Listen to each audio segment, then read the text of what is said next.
Hello, I'm John Coleman, and I'm going to be talking on this film about three key topics to do with young people.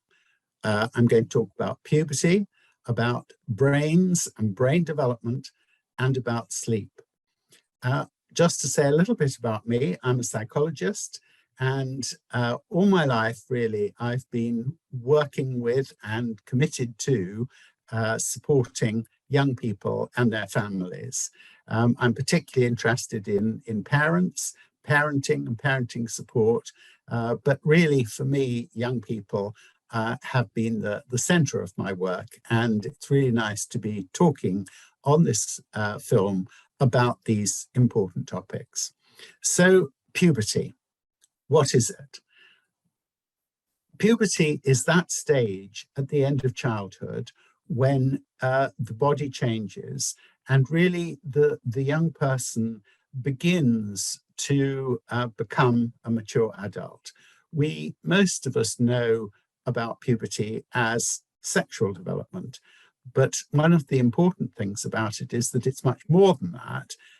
It involves changes in all parts of the body, most of them, of course, invisible to us. There are many different ways in which young people respond to puberty. Some hardly notice it and they go through it with the greatest ease. But for others, it can be worrying, can be troubling. And there are all sorts of aspects of it that may worry young people. I mean, one important thing is that the age at which it happens varies hugely. So young people can start puberty at 10, but they may not start till 13. So big variation. And some people very much struggle with comparing themselves with others, worrying about whether they're on time or out of step with everyone else. And the changes to the body do affect how people feel about themselves. So you may be proud of the changes, you may be proud of the fact that you're becoming mature, but you also may worry. You may worry that you're not the same as other people and so on. One very important aspect of this is that there's a small group who are either very early or very late developers. So very early would be 9, and very late, maybe 14 or 15. And we need to be aware of those young people because they do need extra support. As far as the late developers are concerned, the research shows that they may struggle with their schoolwork, they may struggle with their social relationships. As far as the early developers are concerned, these young people may be vulnerable, particularly girls, I think. For boys, they're strong and taller than everyone else, and so they might do better. But girls may feel as if they're unusual and they may need extra support. Puberty is an important thing for parents to know about, and so that information should make it possible for parents to reassure young people when they're not sure if what's happening to them is normal. But I think the more parents know about puberty and understand the differences that individuals experience, the better and the more opportunity there is for parents to be supportive. Okay, I'm going to move on now to talk about the brain. And one of the really fascinating things is that until about 20 years ago, we didn't know very much about the teenage brain at all. In fact, it was believed that the brain stopped developing at the end of childhood. However, as a result of the technology of scanning, we're now able to see what's happening in the brain. And what we've learned is that the brain changes hugely during the teenage years. In fact, the changes that occur during the teenage years are probably the biggest changes that happen to the brain during the whole of the life course, apart from during infancy. So it's a really, really important period in terms of brain development. So what are the main changes that happen at this time? Well, first of all, the brain matures. It matures in all areas, and that leads to better thinking, more scientific reasoning, better language, better memory, all those very positive things. But it also is a time when the brain reorganizes itself. We call this pruning. And what happens, and I know this is difficult for people to get their heads around, is that in fact there is some part of the brain that actually shrinks, that reduces in size during the teenage years. And it's called pruning because there are essentially too many neurons, nerve cells, too many connections, and the brain allows the unwanted connections to die away during this period. That ends up as a very positive process because it makes the brain more efficient, but the process itself is the reorganization can be quite a challenge for some young people, and it may feel as if it causes confusion and uncertainty and so on. The other very important thing that happens is that the hormones undergo big changes too. Now, we all know about hormones in the sense of the sex hormones, and everyone knows that because of puberty, sex hormones like testosterone and estrogen are released to a much greater extent. That's what contributes to puberty. But the additional thing that happens during the teenage years is that there are many, many hormones in the brain that really affect our behavior. In fact, there are dozens of hormones. And a number of them are particularly important as far as teenagers are concerned. One of them is dopamine. This is the hormone that we call it the reward hormone.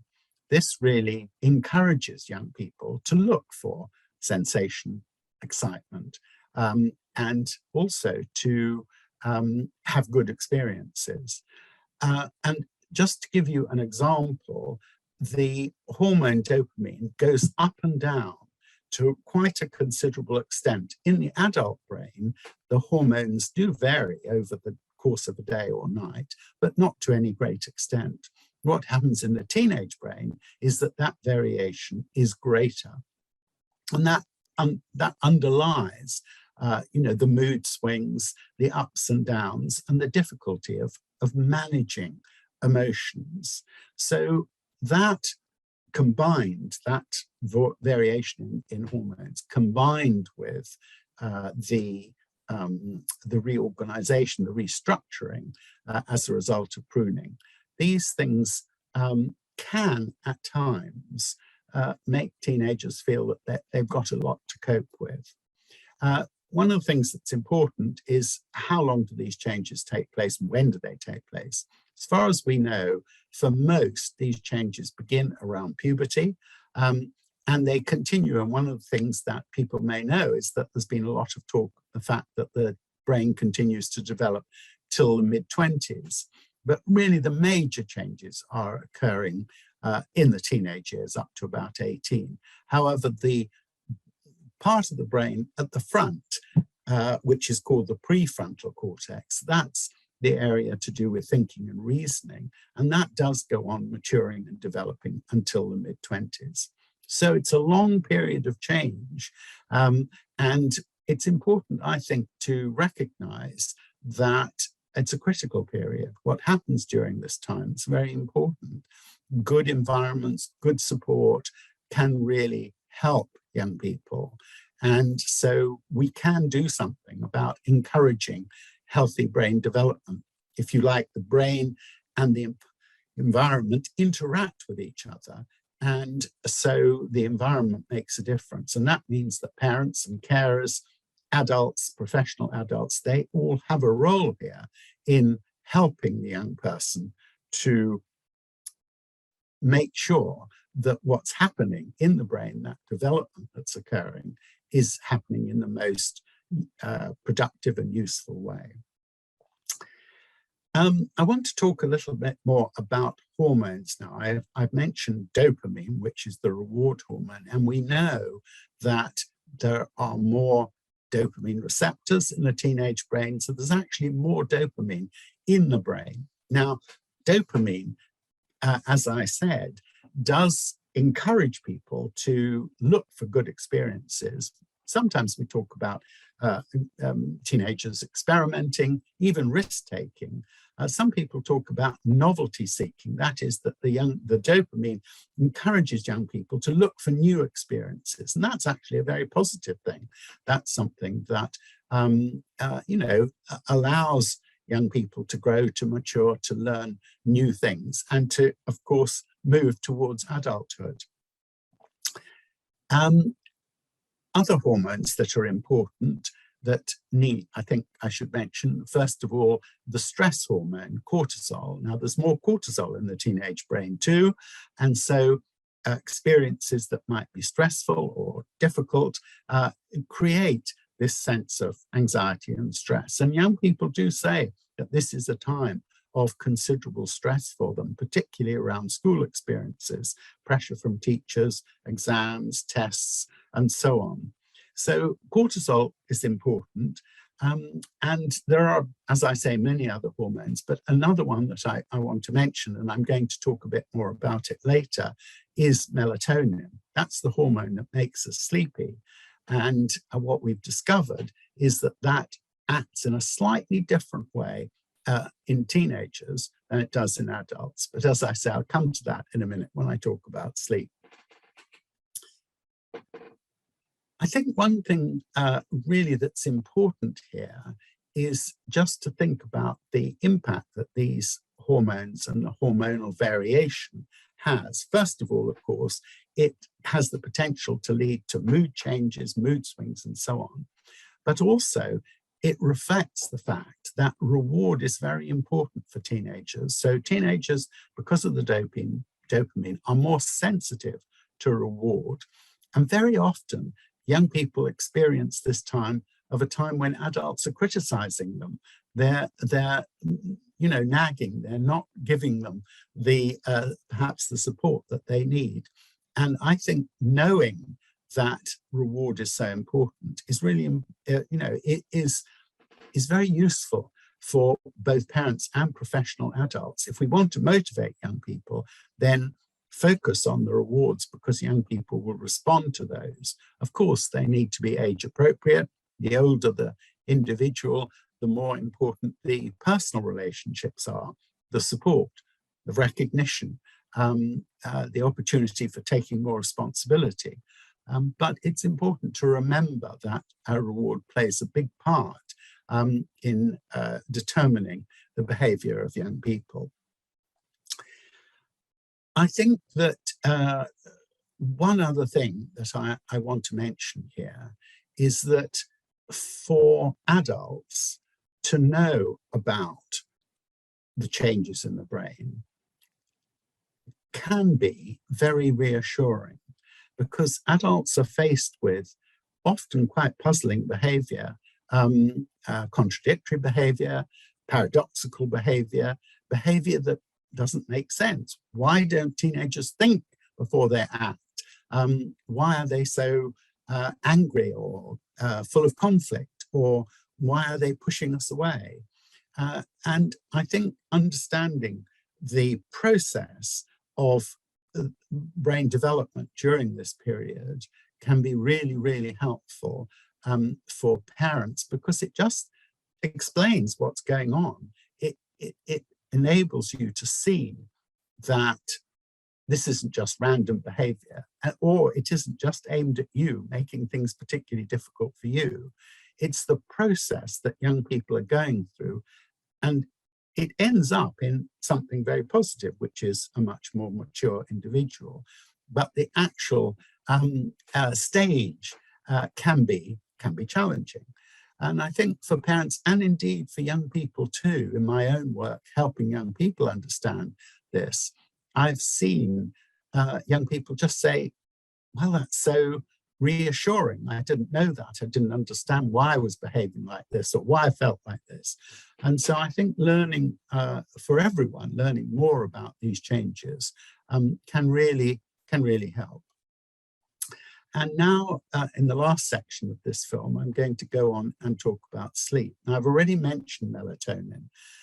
And so it's important to know that for you and I, for adults, melatonin is released at 10:30 or 11 at night. And that is the signal, really, that we become sleepy, and it's a signal that it's time to go to bed. Now, what we've learned is that the body clock in the teenager doesn't work in quite the same way. So melatonin, in most, not everyone, but in most teenagers, is released later at night, sometimes up to an hour and a half later. That means that it's more difficult for young people to get to sleep. And that's a very important fact because teenagers need their sleep. So first of all, it's important to understand that if teenagers aren't going to sleep, it's not just because they're being difficult.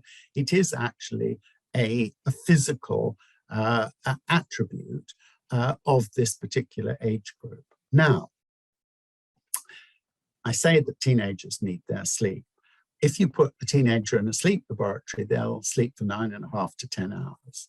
But of course, if you're getting to sleep later at night because of melatonin, and if you're having to get up early to go to school, your sleep, the time that you've got for sleep, is being constricted, is being limited. And we know that teenagers who really have a lot of sleep loss are having perhaps less than 6 hours a night. This can affect both learning and mood and behavior. So getting enough sleep is really important. We've also learned that important things happen during sleep. Sleep is quite varied. You have waves of different things happening. You'll all know about dreams. But we also have learned that there are times at night when what we call memory consolidation happens. That is that the learning and memory that's happened during the day is actually consolidated at night, which is another reason why sleep is so important, especially if you're at school and you're learning new stuff all the time. So the real focus, I think, should be on helping young people get into better sleep routines. Now, there are things that you can do in the home to help teenagers with this, but it's really about routines. So, having a period before you go to sleep where you relax, so turn the lights down, mood music or whatever it is, maybe have a hot drink without caffeine. But parents can really make a difference here. And of course, the most important thing is to turn off digital devices, because keeping those on is very disruptive as far as sleep is concerned. Now, I know that's really hard, but when you can really help teenagers do that, they do find that it does make a huge difference. So I always say to adults, to parents and carers, do persevere because this is really important. Now, it's also important that the school has a role to play here. And there are a number of trials going on where schools introduce sleep lessons so that young people understand more about sleep. They understand why sleep is important, but they also understand how they might overcome the melatonin effect. We also know that engaging parents is important too. So the biggest effect is if schools can engage parents and make sure that parents understand things about sleep too. So I'm coming to the end. In this film, I've talked about puberty, I've talked about the changes in the brain, and I've ended up talking about sleep. All these things are, in a way, we've learnt more in the last few years because of scanning and because of the research, which has really helped us understand that this is a stage, this is a process that young people go through in the transition, if you like, to adulthood. And it can have its ups and downs, and all of you watching this film will know that there are times when things aren't so easy for young people. But the important thing for adults is to stick with young people, to recognize that this is a stage, to support them, to be as informed as possible about what's happening, and to remember that the role of the adult during these years is absolutely crucial. Parents and carers are just as important during the teenage years as they are during childhood. They're just important in a different way. So I hope you found this interesting and useful, and I wish you all the best in your home or in your work with young people. Thank you very much.